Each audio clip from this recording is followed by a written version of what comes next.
Shabbat Shalom, everyone. This is Grandpa Jim. I have another short message because this is the beginning of the spring holy day season, which includes Passover and unleavened bread. And that's what this is going to be about. And this is taken from the New King James Version.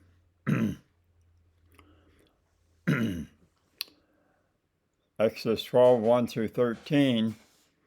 Now Yahweh said to Moses and Aaron in the land of Egypt, this is the month which shall be the beginning of months for you. It is to be the first month of the year to you. The year is talking about is the sacred year that starts with the new moon in the spring, when the barley is ripe to be harvested in Jerusalem.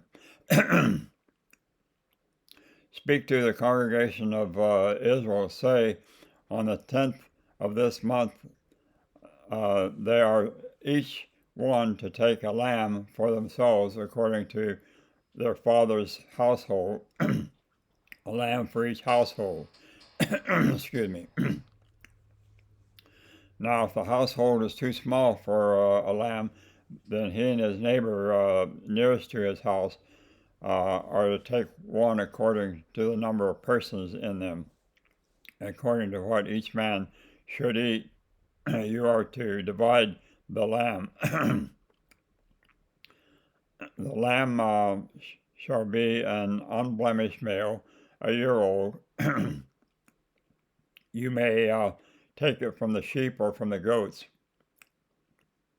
You shall keep it until the 14th day of the same month. Excuse me.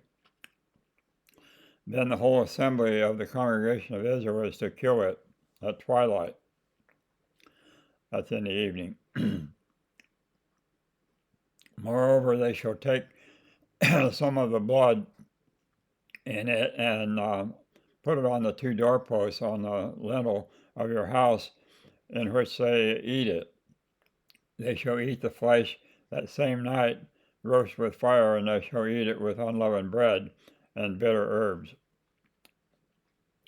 You're going to see down as I read a little farther that this is the last plague that Yahweh through Moses brings and Aaron brings on Pharaoh and the Egyptians when their oldest of the males of the people and the animals die because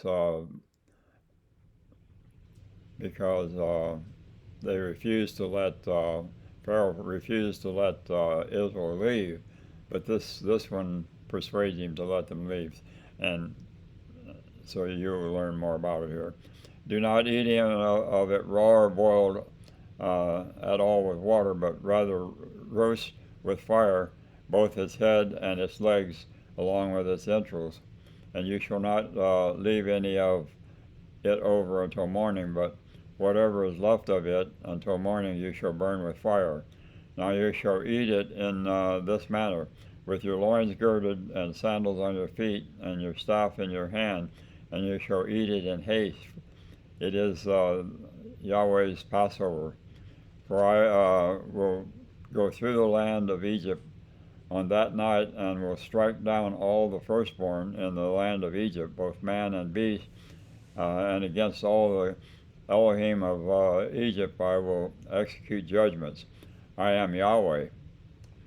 In other words, he's the boss, he's king. The blood shall be a sign for you on the house where you live, and when I see your blood I will pass over you, and no plague will befall you to destroy you when I strike you out of the land of Egypt. This is where the Passover begins, and this is what it's about. And it's Yahweh makes it a memorial observance throughout all of our generations, through all time. In Exodus 12, 23 through 27, For Yahweh will pass through to smite the Egyptians, and when he sees the blood on the lintel and on the two doorposts, Yahweh will pass over the door and will not allow the destroyer to come into your house to smite you, and you shall observe this event as an ordinance for you and your children forever. This is where it began. When you enter the land which Yahweh will give you, as he has promised, you shall observe this, and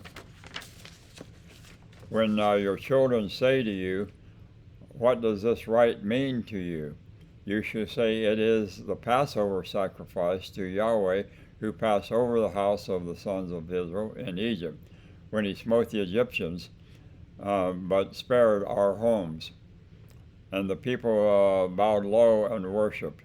And not only were the Israelites saved from it, but any Egyptians and strangers that went in to a house that had the blood on it, or they put the blood on the doorpost, they were saved too.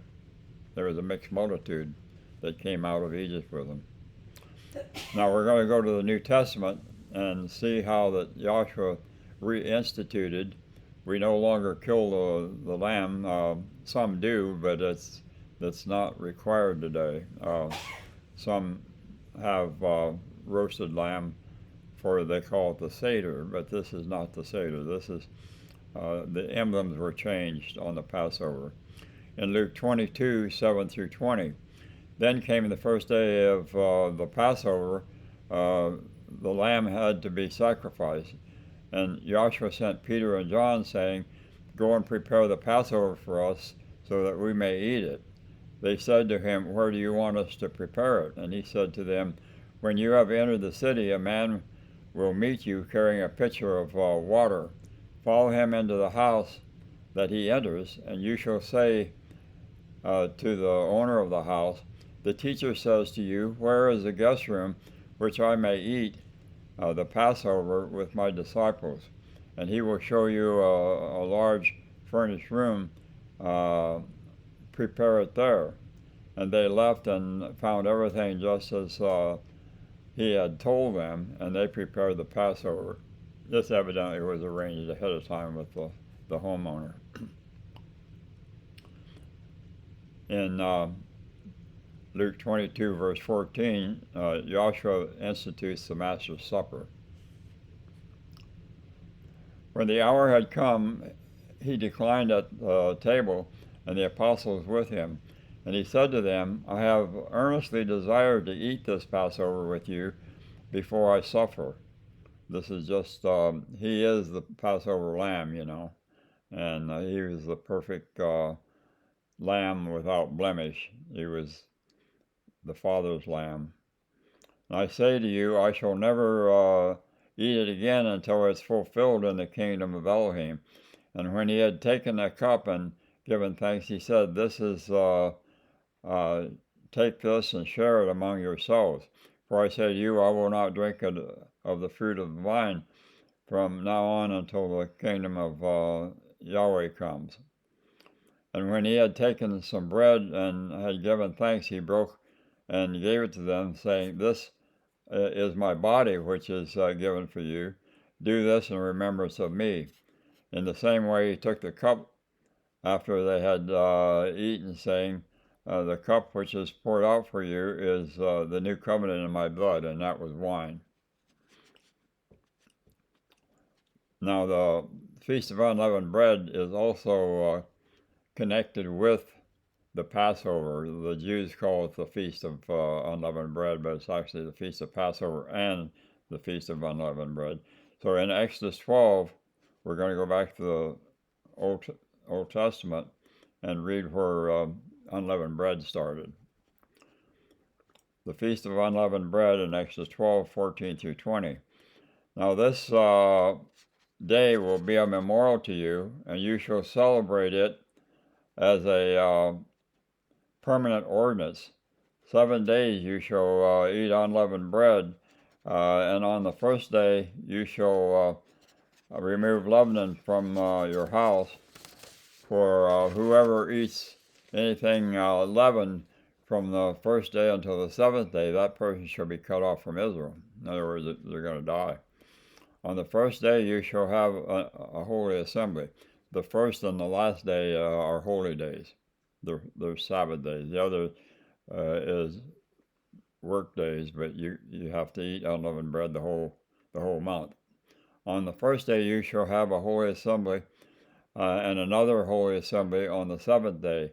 No work at all shall be done on them, except what must be eaten by every person. That alone may be prepared by you.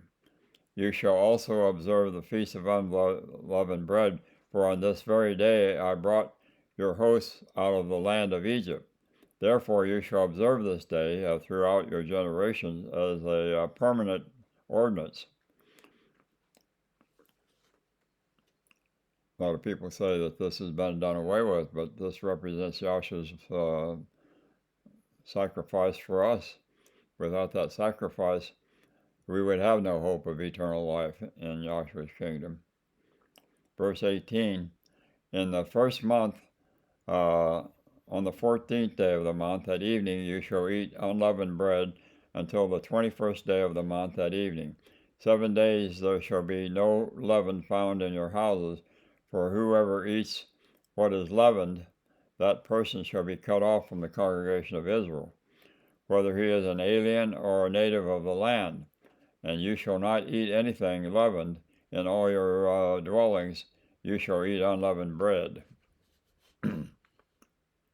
In Exodus 12:39, they baked the dough. This is talking about now when they're starting to leave Egypt.